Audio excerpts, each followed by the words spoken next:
dia a todos. A aguardar que façam a minha apresentação, por favor. Agradecer à Sra. Presidente a presença aqui neste evento tão oportuno no dia de hoje e que saudar também os restantes elementos do Conselho de Administração e todos os palestrantes e todos os participantes.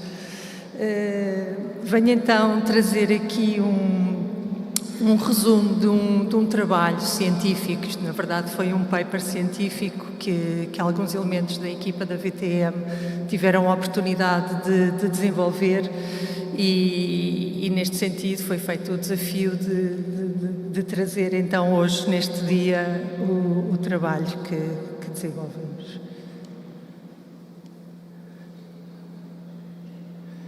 Precisava só de ajuda aqui para... deve ser neste? Ok, já está. Obrigada.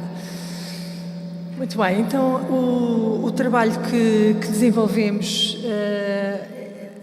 é um caminho, como o próprio índice nos apresenta. Há um caminho ainda a percorrer, efetivamente, neste campo. Portanto, vou fazer um breve enquadramento, passando pelos objetivos e a metodologia do estudo, fazer alguma caracterização breve do emprego e da desigualdade de género e depois algumas reflexões sobre a igualdade de género no setor dos transportes e deixar uma pergunta no ar, se é um território ainda por explorar em Portugal, e deixar algumas reflexões que identificámos sobre as barreiras e recomendações para a igualdade de género no setor dos transportes em Portugal, com algumas conclusões.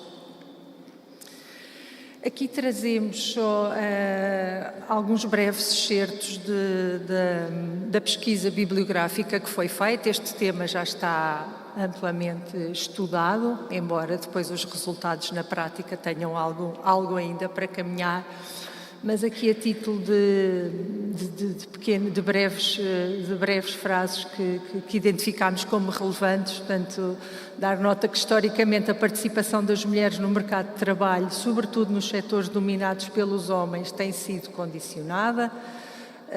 A nível europeu, o setor dos transportes emprega cerca de 10 milhões de pessoas e representa 5% do PIB. Estamos a falar aqui de um setor com peso na sociedade. Muitas empresas europeias que operam neste setor são líderes mundiais em infraestruturas, logística, sistemas de gestão de tráfego, produção de equipamentos de transporte, ou seja, é um setor muito diverso dentro do setor dos transportes. Contudo, as desigualdades de género são notórias na maioria dos países, refletindo-se no mercado de trabalho, por exemplo, através das disparidades salariais entre homens e mulheres. Já foi aqui hoje identificado pelo Sr. Presidente e vou também mais à frente fazer algumas referências sobre este tema.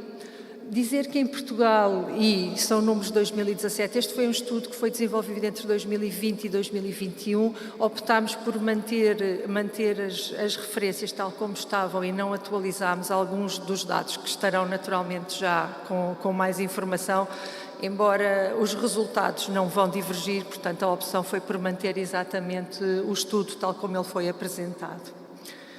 Então, como referia, portanto, em Portugal em 2017, cerca de 4% das empresas pertenciam ao setor dos transportes e armazenamento. O transporte e armazenamento é a forma como é classificado o setor, contribuindo em 3% para o volume de negócios, portanto 12 mil milhões de euros e 4% do total das pessoas empregadas, dados do Banco de Portugal. E referir ainda que o setor dos transportes é tradicionalmente dominado por homens, também já aqui referido, e com uma cultura machista, e isto sem sentido pejorativo, mas é algo que está interiorizado nas nossas sociedades e que o torna desafiante para as mulheres, efetivamente. Portanto, de que forma é que nós desenvolvemos este estudo em 3 componentes essenciais? Portanto, tentámos avaliar as desigualdades do género existentes em Portugal no mercado do trabalho do setor dos transportes, identificámos as causas que conduzem às desigualdades de género e propomos algumas orientações possíveis para as soluções para alcançar uma igualdade de género no setor dos transportes, no sentido de igualdade de oportunidades, naturalmente. Em termos de metodologia, a metodologia assentou em métodos quantitativos e qualitativos. Portanto, naturalmente, e para um documento deste tipo, que é uma investigação científica, houve uma revisão cuidada da literatura da especialidade, que eu não vou alargar aqui muito, que tornava a apresentação um pouco pesada. Quis trazer só aqui assim, os principais números e os principais resultados que foram identificados, mas naturalmente que houve bastante uma recolha aqui detalhada, inclusivamente de relatórios, naturalmente da legislação, que não pode ser posta de parte de todo este processo. Foram feitas também entrevistas semi-estruturadas a representantes das empresas de transportes.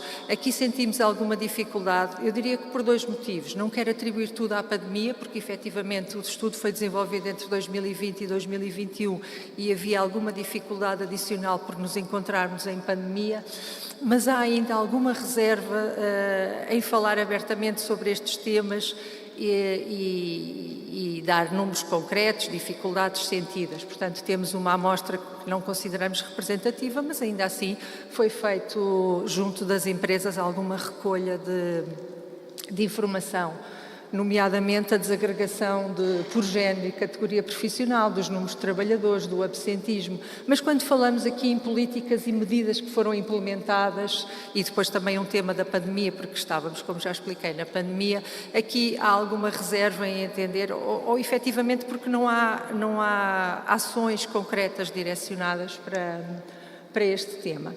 Portanto, toda esta revisão de literatura, juntamente com a informação recolhida especificamente nas empresas que colaboraram no nosso estudo, permitiram-nos realizar uma análise estatística que compilou os dados das fontes oficiais, europeias e nacionais, com a informação recolhida nas entrevistas e que traga os breves resultados nesta apresentação.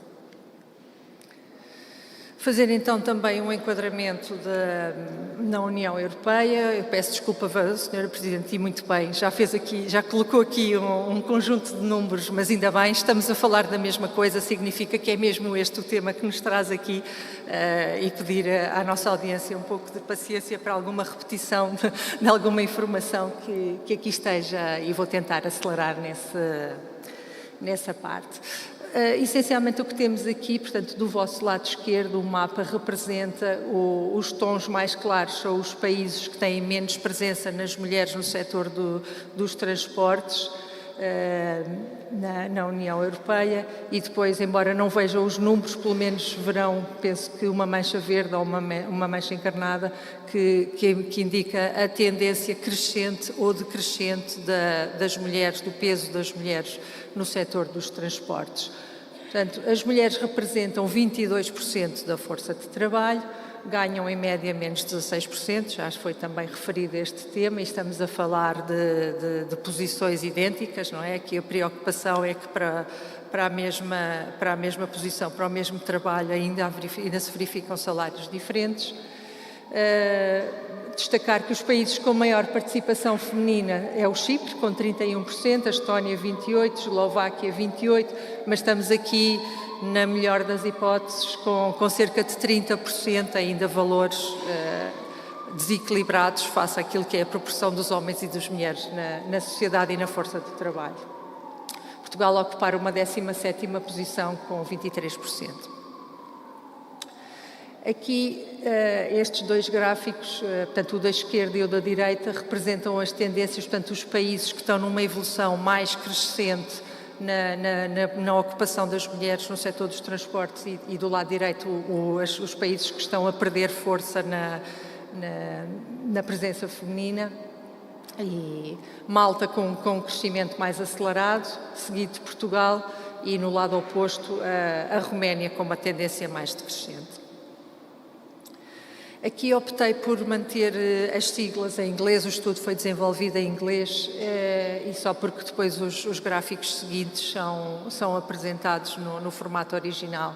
O que tentámos aqui, isto é um trabalho, é informação da Eurostat 2019, o que se tentou compreender foi quais eram as relações, se havia alguma explicação para a percentagem das mulheres empregadas no setor do transporte, de que forma é que elas estavam relacionadas com variáveis socioeconómicas como o desemprego, o PIB, o rendimento e depois um indicador que se designa INEC, que representa a desigualdade salarial entre os salários mais baixos e os salários mais altos. Portanto, aquele quintil, aquele nome estranho para quem está menos familiarizado com temas estatísticos, no fundo representa os 20% mais altos, aos 80% mais baixos, portanto, representa o desequilíbrio, ou seja, quanto maior for o range, a amplitude entre os níveis salariais, tentar perceber de que forma é que estariam também relacionados com a percentagem de mulheres nos transportes. Aquilo que se chegou à conclusão foi que os países europeus com maiores desigualdades no rendimento tendem a ter menos participação das mulheres no mercado de trabalho no setor dos transportes, provavelmente em geral, mas em particular no setor dos transportes. Portanto, o acesso ao emprego e a cargos mais especializados está diretamente relacionado com as condições de vida. A nível nacional, aquilo que apresentamos aqui, trazemos então aquilo que é o tempo médio do trabalho não remunerado. Do lado esquerdo superior, o trabalho relativo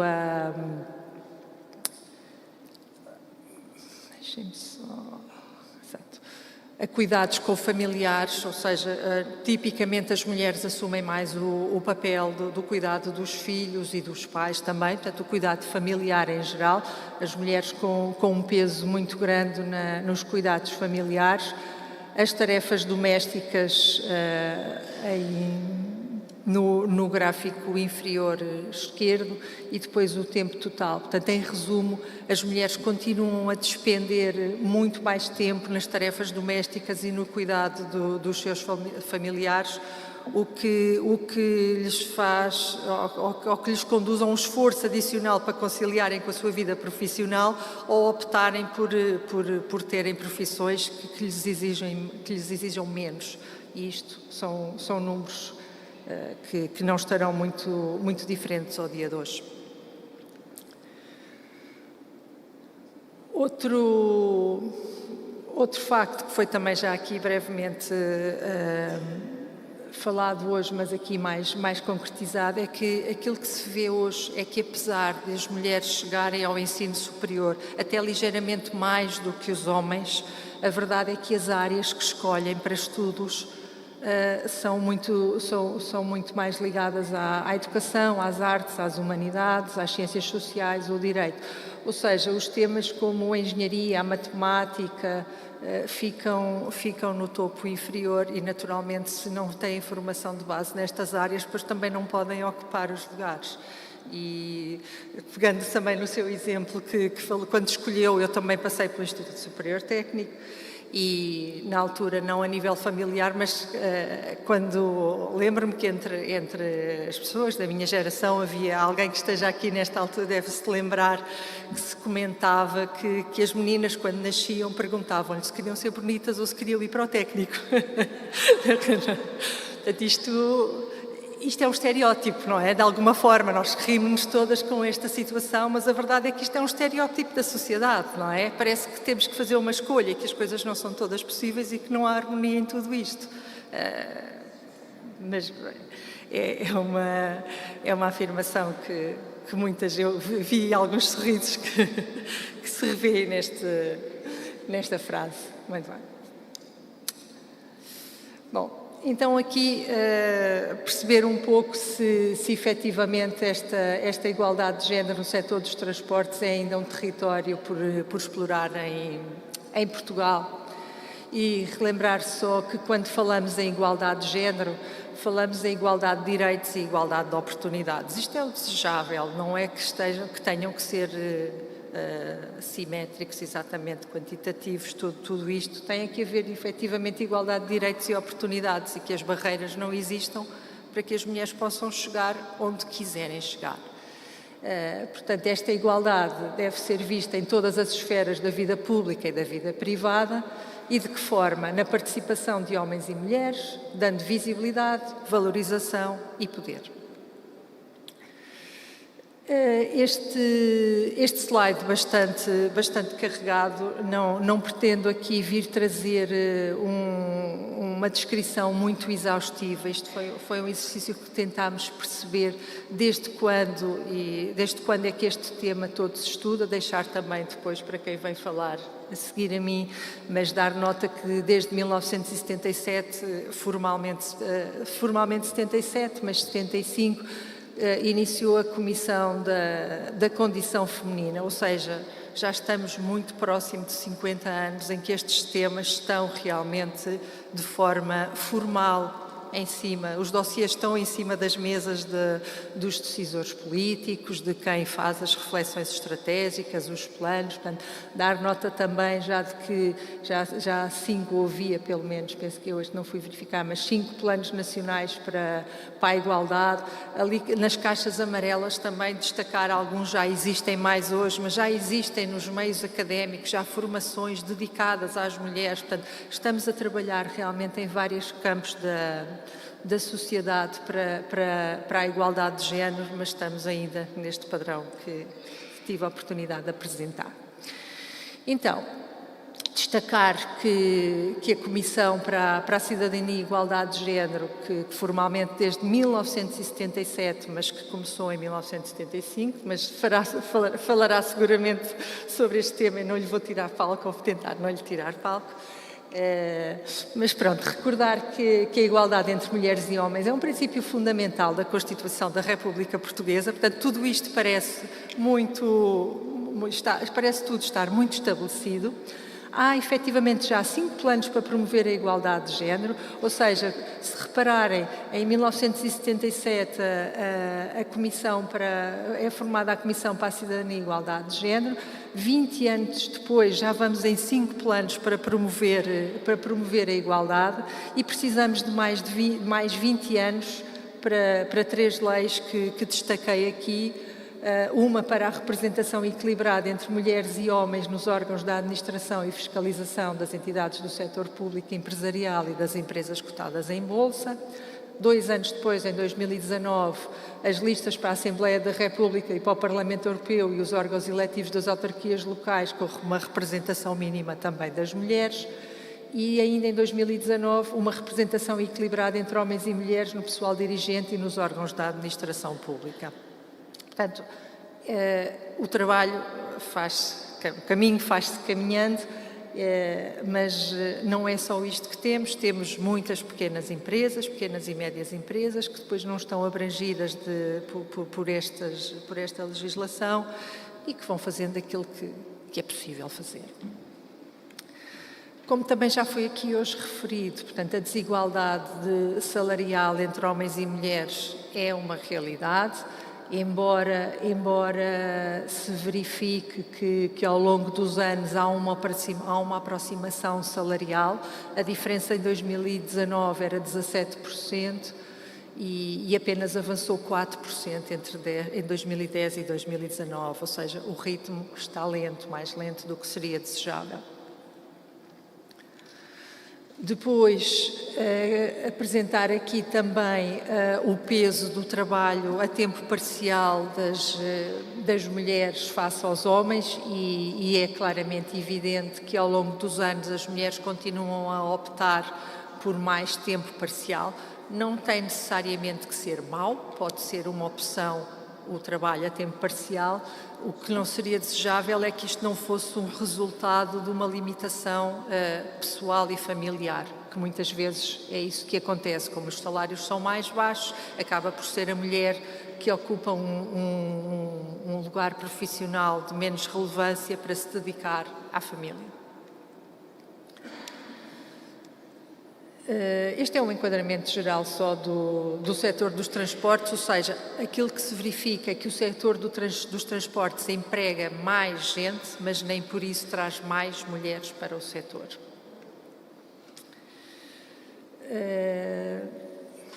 Este também dar nota, pronto, esta é mais uma desagregação pelas áreas dos transportes e 98% das empresas nas áreas dos transportes são dos transportes terrestres. Quando olhamos para o volume de negócios, são 60% do volume de negócios. Naturalmente, aqui o transporte aéreo distorce ou ganha evidência em termos de volume de negócios, apesar do número de empresas ser muito reduzido. E em número de colaboradores, ainda que o transporte aéreo se destaque, continua a ser a força toda nos transportes terrestres. Com mais detalhe, mas falando novamente sobre as disparidades salariais, agora por posições hierárquicas, portanto, nas posições de topo ainda temos os homens com níveis salariais mais altos do que as mulheres. Isto acontece, é uma estatística por data, 2020, embora existam ali alguns pontos intermédios em que aparecem as mulheres destacadas com um nível salarial mais alto.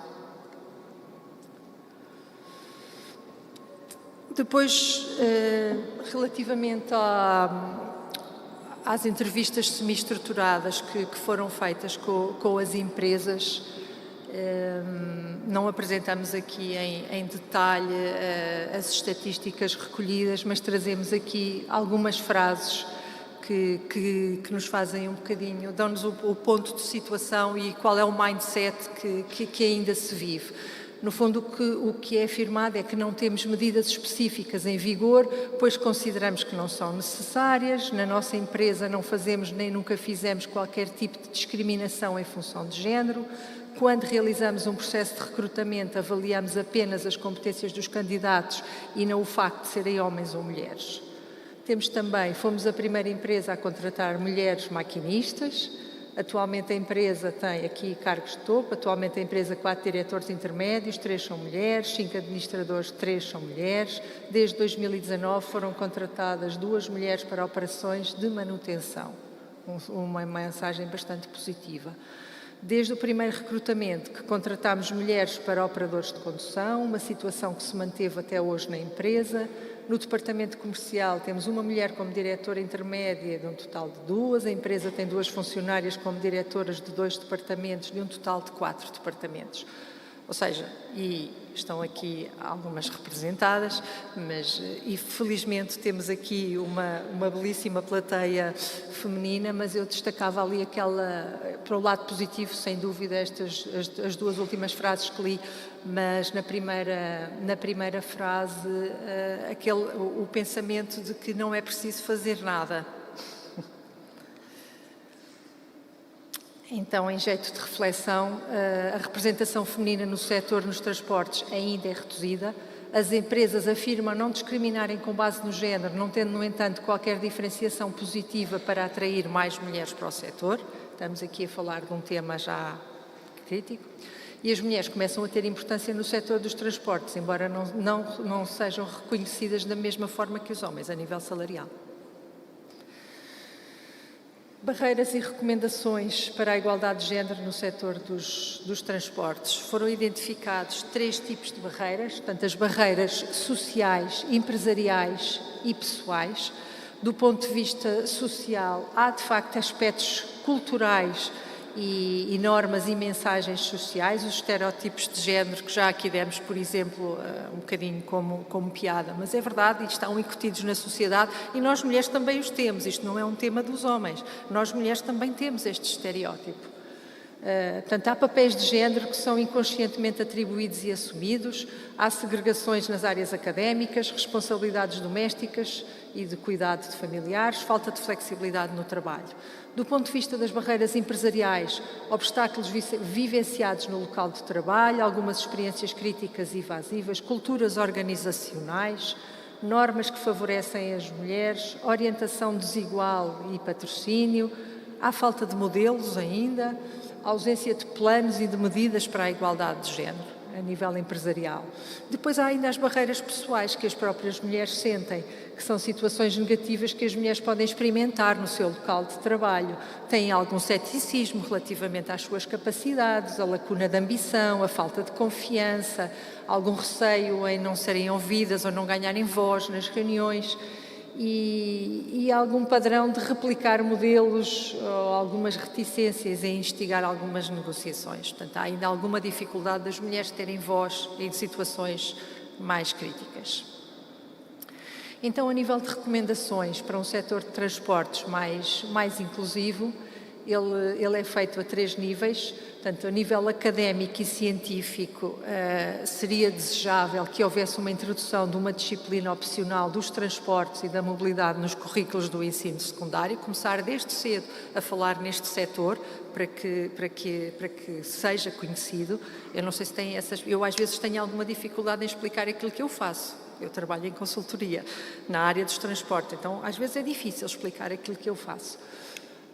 Portanto, organizar visitas de estudo às empresas, propor aos jovens que façam trabalhos sobre as visitas de estudo, incentivar as universidades à realização de mais investigação nesta área da desigualdade do género e do setor dos transportes e, naturalmente, que nada disto se faz sem uma coisa chamada dinheiro. Portanto, é preciso apoio à investigação para instituições nacionais, por instituições quer nacionais, quer europeias, para programas e projetos das desigualdades de género no setor dos transportes. A nível empresarial, consideramos que é necessário uma adoção de uma política de remuneração mais transparente para evitar as desigualdades de género, implementar inquéritos regulares para avaliar as dificuldades dos colaboradores, relatórios anuais contendo informações desagregadas por género, implementação de programas de envolvimento para o regresso ao trabalho após a licença parental, o apoio para creches, para campos de férias nos períodos das pausas letivas, isto limita muitas vezes as mulheres, e o apoio à promoção de programas de desenvolvimento e capacitação para as mulheres. E, por fim, a nível governamental, o desenvolvimento de sistemas de transporte a partir das experiências de vida das mulheres e as necessidades específicas a cada etapa do seu ciclo de vida, a inclusão nas autoridades locais de especialistas em temas de género para planeamento de transportes, a implementação de legislação que permita maior flexibilidade para as mulheres com filhos menores de 6 anos, monitorização da elaboração e implementação de planos de igualdade dentro das empresas e inquéritos de satisfação e a divulgação nacional regular de mulheres de sucesso nos setores dos transportes. Já estamos a fazê-lo hoje. Muito bem. Em jeito de conclusão, portanto, em Portugal, e seguindo a tendência europeia, as mulheres efetivamente ocupam a maioria dos lugares nos serviços, o que de alguma forma reflete o trabalho realizado no ambiente familiar ao longo do tempo. E apesar de todas as mudanças resultantes dos esforços coletivos, quer seja do Governo, das instituições públicas e privadas, da academia e da própria sociedade, a representação feminina é ainda reduzida face ao desejável. A segregação entre mulheres e homens inicia-se na infância, como resultado das tradições e estereótipos que aqui já tivemos a oportunidade de falar sobre as posições de género, não apenas no mercado de trabalho, mas também no sistema educacional. Então, é necessário continuar a implementar medidas e reforço da legislação para superar esses estereótipos socioculturais e construir uma nova narrativa e disseminar as boas práticas para que seja possível reformar esta visão que temos hoje do setor. Só dar nota, eu sei que o meu tempo já terminou, que este trabalho de investigação não foi desenvolvido só por mim, portanto, foi um trabalho que veio na sequência de uma participação da VTM num projeto europeu do Observatório de Género e que foi esta a equipa que trabalhou e que estão aqui também na sala. E deixar só uma mensagem que o alcance da igualdade de género é um compromisso individual e coletivo.